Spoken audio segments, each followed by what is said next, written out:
Mardi 3 avril 2018, un an après l'élection. Bonjour, bonjour. Ça va et vous? Karim produit des fruits et légumes 100% bio. Zéro pesticides, zéro OGM. L'aide à l'installation pour 300 000 nouveaux agriculteurs et le prêt à taux zéro du pôle public bancaire lui ont permis de créer une coopérative de production. Il livre plusieurs cantines scolaires et quelques clients privés en circuit court, directement du producteur au consommateur.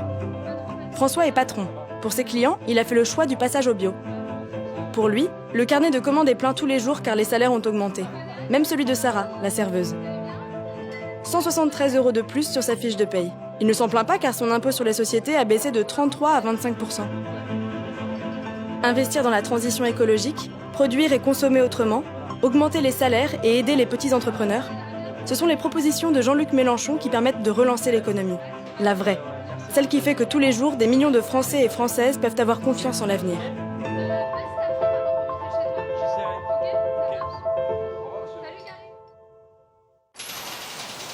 Vendredi 6 avril 2018, un an après l'élection.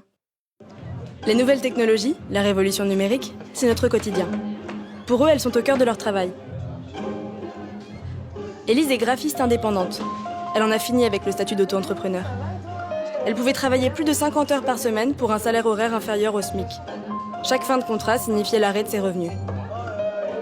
Avec la sécurité sociale intégrale, elle peut bénéficier d'une indemnisation chômage et avec la fin du RSI, elle cotise désormais au régime général. Abdoulaye, lui, vient de signer un CDI comme cadre commercial dans une entreprise innovante. Il conçoit un logiciel de planification pour une grande société publique de l'énergie. Avec la sortie du nucléaire et des énergies fossiles pour aller vers 100% d'énergie renouvelable, ce sont près d'1 million d'emplois créés. Pour Jean-Luc Mélenchon, la relance de l'activité économique se fait par la transition écologique et les nouvelles technologies. Un plan d'investissement de 100 milliards d'euros est mis en œuvre pour un vrai choc d'activité qui profite à tous les secteurs.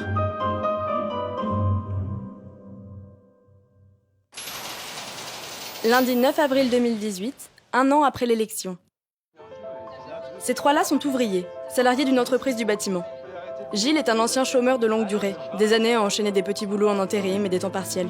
Il a signé un contrat coopératif pour 4 ans avec une collectivité publique et retrouve peu à peu une vie stable grâce à son travail. Alexandre a 19 ans. Il prépare le bac professionnel en 4 ans. Sans l'allocation d'autonomie jeunesse de 800 € par mois, il n'aurait pas pu poursuivre ses études.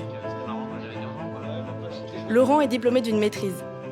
Il enchaînait les contrats courts et ne trouvait pas à se loger. La garantie universelle des loyers l'a aidé à convaincre un propriétaire de lui louer. Avec son contrat jeune, il a aussi 5 ans d'emploi garanti. Autant d'années d'expérience et de stabilité. Ces situations sont la réalité de millions de citoyens. Le chômage de masse n'est pas une fatalité. La lutte contre la précarité est une urgence sociale. L'État doit aider les chômeurs longue durée à revenir en emploi et les jeunes à démarrer dans la vie.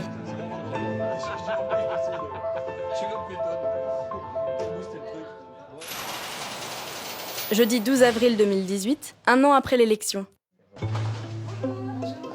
Eva est agent de recrutement. Son métier consiste à sélectionner des profils de candidats pour des postes que proposent des entreprises. Sarah, elle, cherche un emploi. Elle avait renoncé à occuper un emploi rémunéré, faute de place en crèche. Un choix difficile. Un choix qu'elle n'aurait pas dû avoir à faire.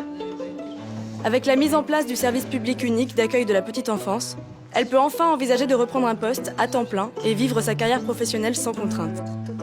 Mais pas facile ces années sans travail. Ce trou dans le CV. Les inégalités qui pèsent sur les femmes, Eva les connaît. Elle-même les a subies comme 26% des femmes. À travail égal, expérience égale, son collègue masculin était mieux payé qu'elle. Eva est désormais payée comme son collègue. Au vu des sanctions prévues par la grande loi sur l'égalité femmes-hommes, son entreprise a revu sa politique salariale. Pour Jean-Luc Mélenchon, il faut aussi inscrire dans la Constitution le droit à l'IVG pour empêcher toute remise en cause et affirmer le droit des femmes de disposer de leur personne.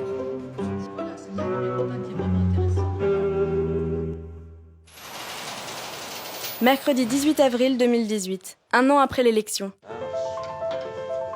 Sabrina est interne en médecine.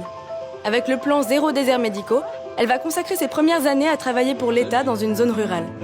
Elle sera intégrée à un centre médical public. L'accès aux soins est un enjeu qui peut avoir des conséquences dramatiques. Chaque territoire doit être suffisamment équipé. La santé publique recrutera des personnels en plus. Fabien, lui, est policier. Il appartient au service de police de proximité. Fini la politique du chiffre qui le mettait sous pression constante. Aujourd'hui, son rapport aux habitants du quartier dont il assure la sécurité n'est plus aussi tendu. Il a pour mission de nouer des liens avec les gens et d'intervenir quand un problème est signalé.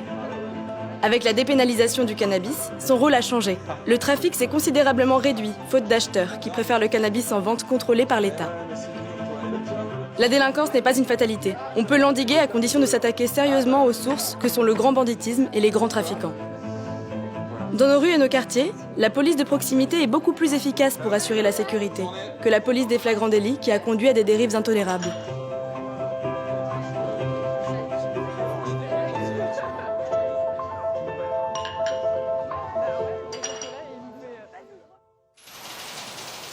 Samedi 21 avril 2018, un an après l'élection.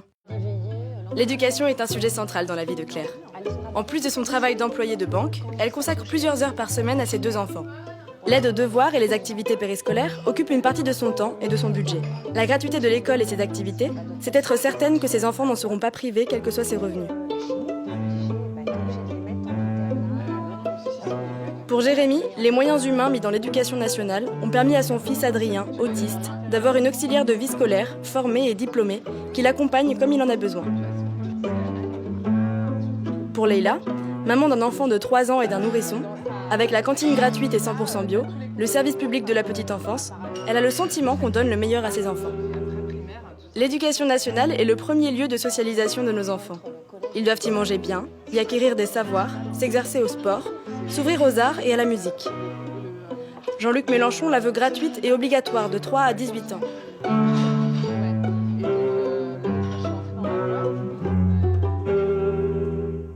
Voilà concrètement un exemple de ce qui va changer quand je serai élu. Mon programme, L'avenir en commun, c'est une vision globale de la société.